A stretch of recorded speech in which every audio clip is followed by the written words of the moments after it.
हे winners, हम हर साल एक वर्कशॉप करते हैं जिसका नाम है रीइन्वेंट योरसेल्फ, और उसमें सबसे ज़्यादा सवाल शायद यही पूछा जाता है कि क्या स्पिरिचुअल प्रैक्टिसेस वाकई इंसान को नेक्स्ट लेवल पर ले जाती हैं, उसके बेस्ट वर्जन से मिला देती हैं। वो कौन सी स्पिरिचुअल प्रैक्टिसेस हैं जो हमें रूटीन में प्रैक्टिस करनी चाहिए, जो हमारी लाइफ को न सिर्फ आसान बनाती हैं बल्कि हमें सक्सेसफुल बनाती हैं, ब्लिसफुल बनाती हैं। तो आज वो सब कुछ आज आपके साथ शेयर करूँगा।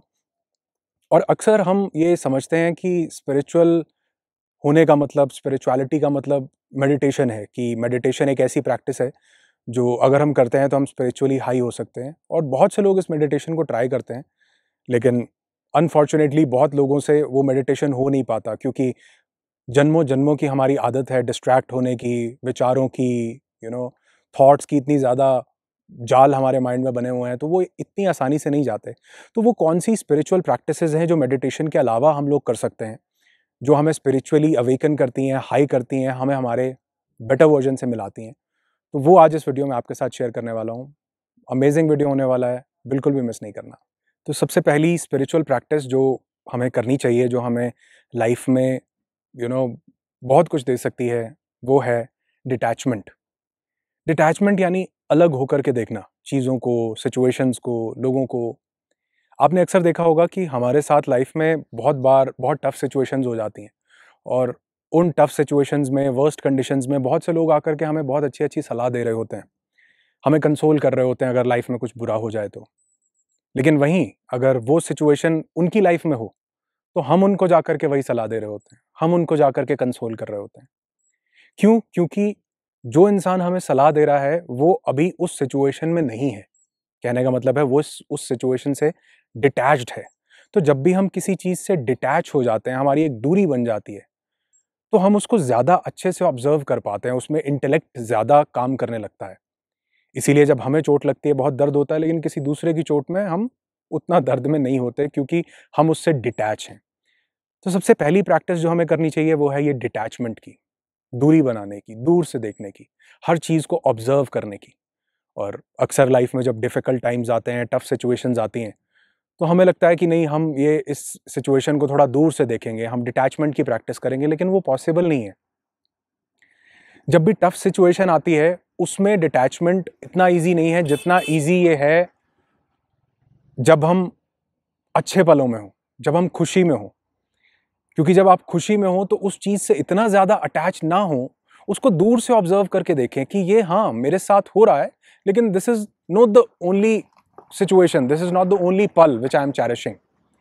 लाइफ में और भी मोमेंट्स होंगे, और भी ज़िंदगी होगी, तो उस हैप्पीनेस को एक बार डिटैच करके देखें। तो जब हम हैप्पीनेस से डिटैच करना शुरू कर देते हैं, जैसे अक्सर हम कई बार ये बोलते हैं कि जब आपकी कोई निंदा करता है, कोई बुरा-भला बोलता है, तो हम बहुत दुखी होते हैं और हम चाहते हैं कि कैसे हम इस दुःख से बाहर निकलें, लेकिन वो पॉसिबल नहीं है।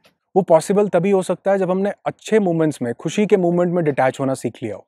यानी जब आपकी कोई बहुत ज़्यादा तारीफ़ करे, तो ठीक है, हाँ, ये एक मोमेंट है, उससे डिटैच होइए। क्योंकि जब आप उस खुशी के पल से डिटैच हो पाएँगे, तो आप देखेंगे कि धीरे-धीरे आप उस गम के पल से भी डिटैच होना सीख जाएँगे।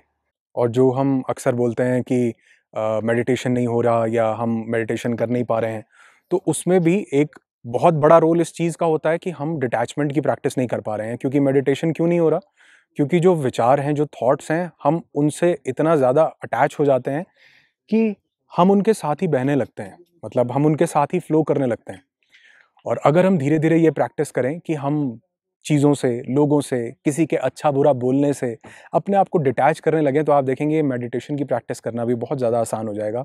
क्योंकि एक्चुअल में जो विचार आते हैं, जो थॉट्स आते हैं, आप उनको पास बाय कर सकेंगे, वो आपके पास से गुज़र सकेंगे, और आप उस डिटैचमेंट की प्रैक्टिस कर सकेंगे। सेकंड स्पिरिचुअल प्रैक्टिस जो मुझे लगता है हर एक इंसान को करनी चाहिए, जो हमें अवेकन कर सकती है, हमें स्पिरिचुअली हाई कर सकती है, हमें हमारे बेटर वर्ज़न से मिला सकती है, वो है साइलेंस। साइलेंस यानी मौन। अब मौन सिर्फ़ शब्दों का मौन नहीं है, मौन है विचारों का मौन, थॉट्स के लेवल पर मौन, कि हम अंदर से शांत हो जाएँ। तो अभी रिसेंटली मैंने एक वीडियो बनाया था जो 7 spiritual laws of success book review किया था। बुक बहुत शानदार किताब है, बाय दीपक चोपड़ा। अगर आपने वो मिस की हो तो नहीं करनी है। तो उसमें भी एक लॉ था, द लॉ ऑफ साइलेंस, कि जितना ज़्यादा हम साइलेंस की प्रैक्टिस करते हैं, उतना ज़्यादा हम अपनी लाइफ़ में एक्सेल कर पाते हैं। उसका रीज़न ये है, हम सब लोग एनर्जी हैं, सब कुछ एनर्जी है। लोगों को ये लगता है कि हमने फिजिकली बहुत मेहनत कर ली, हमारी एनर्जी लग गई। लेकिन क्या आप जानते हैं कि 1 घंटे के थॉट्स, माइंडलेस थॉट्स, बेकार के थॉट्स, जो अपने आप चैटर चलता रहता है, वो 5 घंटे किए हुए फिजिकल किसी भी वर्कआउट के बराबर है।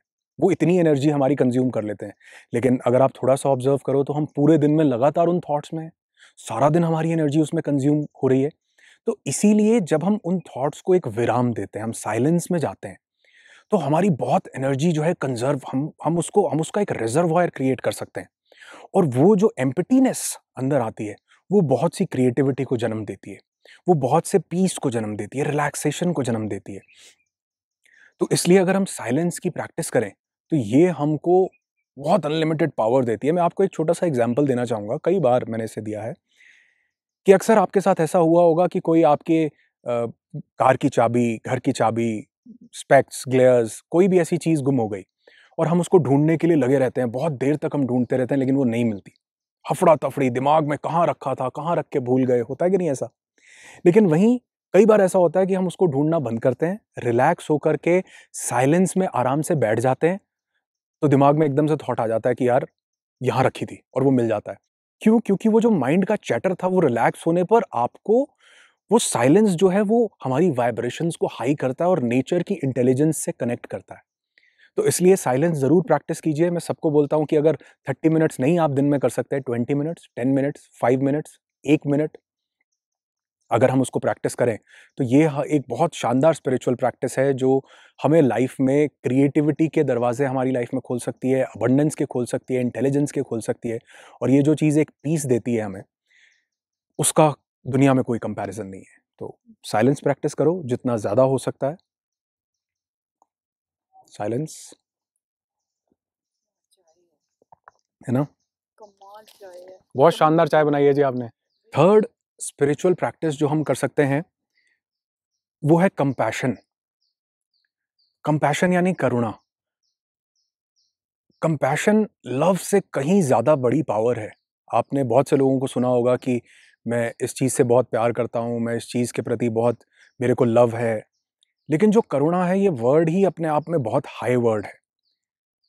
जब हम कंपैशन की प्रैक्टिस करते हैं, तो ये हमें सिर्फ इंटेलेक्चुअली नहीं, स्पिरिचुअली नहीं, बल्कि हमारे हर एक सेल को हाई कर देता है। मैं एक एग्ज़ाम्पल से आपको समझाता हूँ। हम कई चीज़ों को देख कर के बोलते हैं कि जैसे जैसे बहुत से लोग बोलते हैं आई लव चिकन, तो जब हम उसको प्यार करते हैं, तो हम कहते हैं मज़ा आ जाएगा इसको, जब हम टेस्ट करेंगे। जब हम किसी फूल को देखते हैं, कहते हैं आई लव दैट फ्लावर। हम उस फूल को देखते हैं और हमें लगता है कितना सुंदर फूल है, और हम उसको प्लक करना चाहते हैं और अपने घर में सजाना चाहते हैं, या कहीं किसी अच्छी रिलीजियस जगह पर हम उस फूल को चढ़ाना चाहते हैं। That is love. हमें पसंद है, हम उसका पोज़ेशन लेना चाहते हैं। करुणा इससे बहुत बड़ी है। जब हम कहते हैं कि मैं इसके प्रति करुणावान हूँ, तो जब हम वो फूल देखते हैं, तो हम उसको देख करके प्लक नहीं करते हैं। हम कहते हैं कि यार, ये जो इसकी 1-2 दिन की ज़िंदगी है, कितनी खूबसूरत है, इसको जी लेने दो। तो जब हम कंपैशन के भाव में आते हैं, तो हम एम्पैथाइज़ कर पाते हैं। दूसरे की जगह पर जाकर उसको रख कर देख पाते हैं। लव में हम पोज़ेशन चाहते हैं, सामने वाले पे कब्ज़ा चाहते हैं, ये मेरा हो जाए कैसे-तैसे करके, मैं इसके ऊपर एक अधिकार कर लूँ। लेकिन कंपैशन में हम उसको आज़ाद करना चाहते हैं। उसको चाहते हैं कि वो जिए, जैसी उसकी ज़िंदगी है वैसी जिए। इसलिए जब आप कंपैशन की प्रैक्टिस करेंगे, हर चीज़ के साथ, इंसान के साथ, फूलों के साथ, जानवरों के साथ, हम कंपैशन प्रैक्टिस करें, और ये कंपैशन एक वो स्पिरिचुअल प्रैक्टिस है जो शायद बहुत कम लोग इसको प्रैक्टिस करते हैं, लेकिन इसको प्रैक्टिस करना एक बहुत शानदार स्पिरिचुअल प्रैक्टिस हो सकता है, जो हमें न सिर्फ स्पिरिचुअली हाई करता है, बल्कि हमारी एनर्जीज़ को रेगुलेट करता है, हमारी वाइब्रेशंस को हाई करता है और हमें नेक्स्ट लेवल पर लेकर के जाता है। तो ज़रूर प्रैक्टिस कीजिए कंपैशन को। लास्ट इस वीडियो में, क्योंकि रोशनी थोड़ी-सी कम हो रही है, लाइट कम हो जाएगी और शायद फिर हम कैप्चर नहीं कर पाएँगे। तो लास्ट एक आपको स्पिरिचुअल प्रैक्टिस बताना चाहूँगा, जिसको आप ज़रूर प्रैक्टिस कीजिए ज़िंदगी में। ये है काइंडनेस। जितना हो सके ज़्यादा से ज़्यादा काइंड होइए, लोगों के साथ, अपने साथ, जो भी मिले उसके साथ। क्योंकि आज जो ज़माना हो चुका है, इसमें हम लोग इतने ज़्यादा खो गए हैं, इतने ज़्यादा बिज़ी हो गए हैं कि वो काइंडनेस कहीं न कहीं चली गई है। और काइंडनेस की प्रैक्टिस करना आपको एक ऐसा हैप्पीनेस का स्टेट देता है, जो कि ज़िंदगी में कहीं नहीं मिल सकता। जब आप किसी के साथ काइंड होते हैं, उसके चेहरे पर जो उससे मुस्कान आती है, वो और आपने किसी को अगर अच्छे शब्द दिए, आपने किसी के साथ कुछ अच्छा किया, कुछ काइंड किया, तो वो आपको ज़िंदगी भर कभी नहीं भूलता। और काइंडनेस से जो दुआएँ मिलती हैं, वो ताकत उन दुआओं में जो ताकत है, वो कहीं और किसी चीज़ में नहीं है। तो हो सके तो कोई इतनी खूबसूरत चाय पिलाए तो उसको शुक्रिया कीजिए। कोई रास्ते में मिले तो उसको एक स्माइल पास कीजिए, क्योंकि आज इतनी स्ट्रेस भरी ज़िंदगी में, इतनी टफ लाइफ़ में हम खुद को ही स्माइल पास नहीं कर रहे हैं। हम आईने में देख करके खुद को ही देख करके मुस्कुराते नहीं हैं।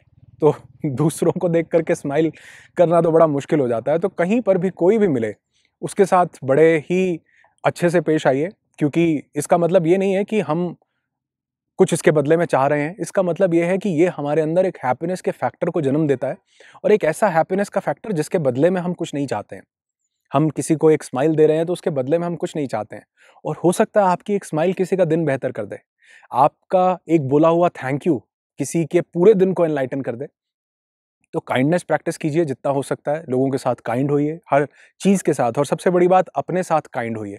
हम कई बार इस भाग-दौड़ भरी ज़िंदगी में अपने साथ ही इतने ज़्यादा हार्श हो जाते हैं, जो कि हाँ, हमें शायद मटेरियलिस्टिक मायने में ग्रो करने के लिए बहुत ज़रूरी भी है, लेकिन हमें इंटरनल सेल्फ को हमारे ग्रो करने के लिए, हमारे हैप्पीनेस लेवल को ग्रो करने के लिए, हमारे नेक्स्ट लेवल तक हमको अपने हायर वर्ज़न तक पहुँचने के लिए जो काइंडनेस की ज़रूरत है, वो कहीं न कहीं हम ज़िंदगी में मिस कर रहे हैं। तो be kind, B gentle with yourself and with others also. Thank you बोलिए, शुक्रिया बोलिए, स्माइल दीजिए, और हो सके तो इस वीडियो पर भी दीजिए। आपके कमेंट्स जब मिलते हैं तो ये न सिर्फ़ एक हैप्पीनेस का फैक्टर बढ़ा देते हैं, बल्कि उसके साथ-साथ ये मुझे भी इंस्पिरेशन देते हैं, मोटिवेशन देते हैं कि ये जो वीडियोज़ थोड़े हटके मैं आप लोगों के लिए बना रहा हूँ, ये आपको अच्छे लग रहे हैं। तो ज़रूर बाँटिए। आप सबकी ज़िंदगी खुशियों से भरी हो, यही दुआ करता हूँ। I wish you lots and lots of peace, tons of happiness and bundles of success in your life. Be happy, be alive.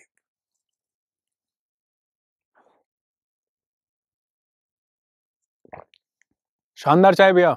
और हाँ, हम लोग एक वर्कशॉप करते हैं, रीइन्वेंट योरसेल्फ, जो कि आप अपनी एनर्जीज को कैसे चैनलाइज करते हैं उसके बारे में है, अपनी स्पिरिचुअल अवेकनिंग के बारे में है।